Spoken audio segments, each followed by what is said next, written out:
My wife was in tears, watching him get ripped away into the van, knowing exactly what was going to happen to him next. But when he returned home, it was the worst day of my life. I wished he never came back. The day he went missing, we thought it would just be a normal school day. Jess dropped off our son John at school that morning, kissed his soft cheek like he likes, and reminded him to zip his jacket. But something was different. Jess was extremely late for a meeting, so instead of doing the usual drill where she walks him into the school, she dropped him off and waited in the car. She sat in the car with her cold fingers pressed against the vents for warmth, and watched him walk across the empty yard to the school building. His hand reached the door to open it, and she smiled and drove away. I'd heard her tell it a dozen times.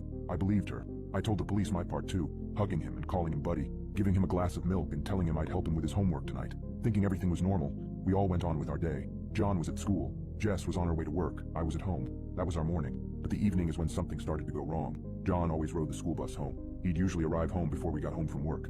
Lida, our neighbor, would meet him and let him in the house and watch a show with him until I or Jess got home from work. She was great, but Lida called me at 3:45. John did not get off the bus. The school couldn't locate him. He hadn't made it to class. I called the police at 4:15 just moments after I left work. I was frantic.